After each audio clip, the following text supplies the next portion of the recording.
Hey, Harlem students, it's Miss Downey. And Mr. Rawitz. And we're here to do some science experiments with you guys today using common kitchen materials. Experiments that you can do at home, not at my apartment. The first experiment we're going to do with you guys is show you how to make an at-home lava lamp using common household materials. All you need to do this is an empty water bottle, water, any sort of vegetable oil, Alka-Seltzer tablets, and you don't technically need food coloring, but it will make the project more fun if you have it. Next, you're going to pour the vegetable oil into the bottle. Once this is done, it's going to look like this. So the oil will always float on top of the water. This is because the oil is less dense than the water, which means that the molecules are packed less likely together and are more spread out, so there's fewer molecules in a certain volume. Therefore, the oil will float on top of the water. Now, this next step isn't technically necessary, but if you have food coloring, it'll make the experiment a little more fun.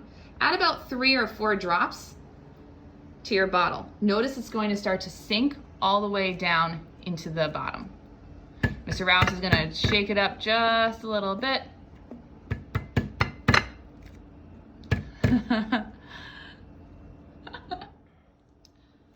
Notice the food coloring is spreading out in the water on the bottom. The food coloring is more dense than the oil, so it's sinking underneath the oil down to the bottom of the bottle. And now comes the fun part. You're going to take your Alka-Seltzer tablet, you're going to break it in half, or as best as you can, place it into your bottle so that it'll fit, and watch your lava lamp come to life.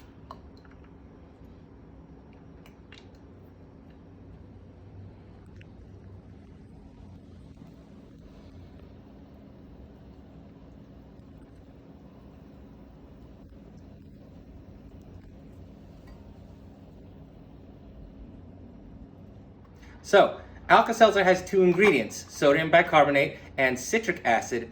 When you put those in water, those 2 chemicals react to produce carbon dioxide bubbles. The carbon dioxide is less dense than the water and oil, so it floats up as bubbles.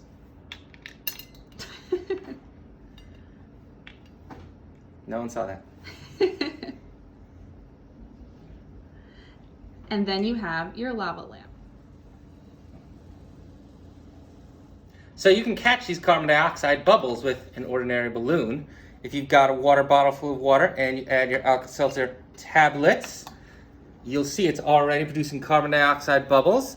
And if you add the balloon, it will inflate with all that carbon dioxide. And Mr. Rawitz, why is that carbon dioxide floating up to the top? Because it is less dense, so it'll immediately float up out of the water. If you continue to add even more Alka-Seltzer tablets, the balloon will really start to inflate with carbon dioxide. We added 2 broken up Alka-Seltzer tablets for this round. Hey, East Harlem students, our second experiment we're going to do for you today actually involves balloon races. Yes, this is an actual experiment for you to do at home. It explores Newton's third law of motion. Sir Isaac Newton was a really famous scientist in the 17th century who came up with 3 different laws of motion. His first law, Mr. Rawitz. Objects at rest tend to stay at rest. Objects in motion will stay in motion. Basically, any object will resist change to its velocity. Newton's second law of motion has to deal with force equals mass times acceleration. So the force that's exerted on an object is both proportional to its mass and the acceleration that it's moving at. And Newton's third law, which is what we're going to explain today, Mr. Rawitz. Any action has an equal and opposite reaction. Anything you do that has a force will provide a second force in the opposite direction, which is what we'll see from the balloons. So the only materials you need for this experiment are strings. You need balloons, of course. You need a straw that you're going to have to attach to the string so the string goes through the straw, and you need a little bit of tape, which I've attached here to the straw. All right, so first thing you need to do is take a little strip of tape, just a couple inches, attach it to the straw, cut off the end of the tape, leave the tape hanging open though, so you can attach the balloon. Next up, you're going to take your balloon and you're going to inflate it.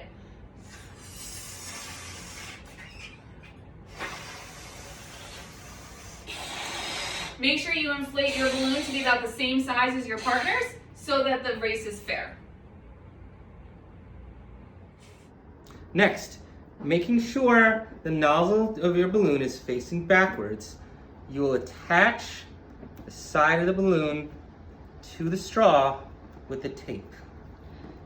Make sure you continue to hold the nozzle of the balloon so no air escapes before it's time to race. So I don't even need to ask who you think's balloon is going to win because it's clearly going to be mine. You're going down. That's why your name is Miss Downey.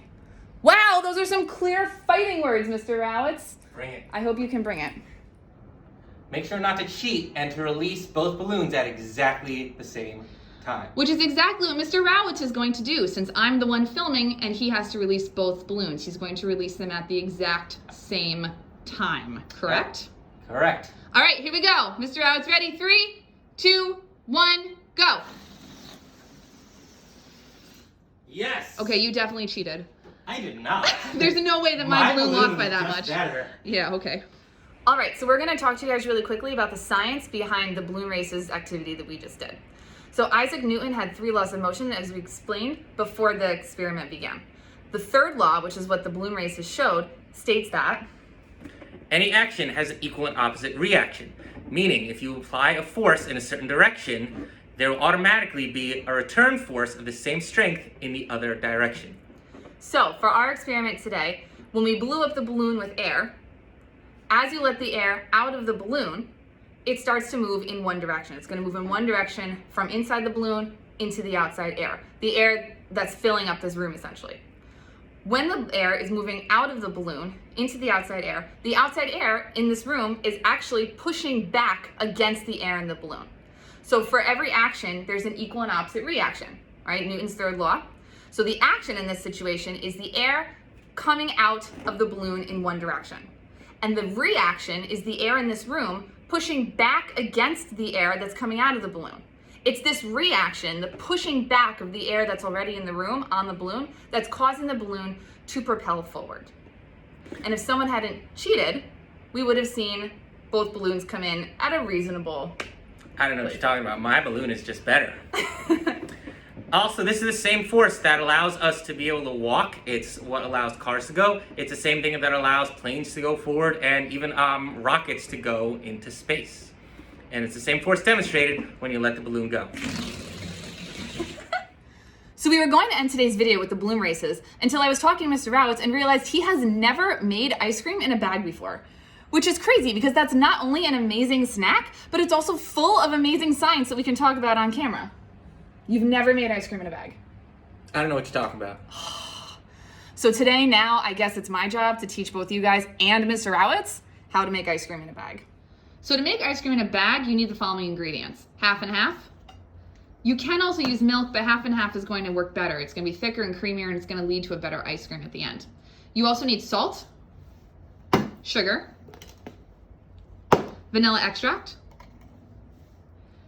2 resealable bags to make the ice cream in, and last but not least, you're going to need ice. We don't have ice shown in the picture, but you need ice to freeze it at the end. So to start, you're going to take one of your unused, so clean plastic bags, open it up. You're going to start pouring your ingredients in. The first thing you're going to pour in is your half and half. Mr. Rawitz doesn't have a measuring cup, so we're using scientific beakers, which work just as well. About 120 milliliters is equal to half a cup.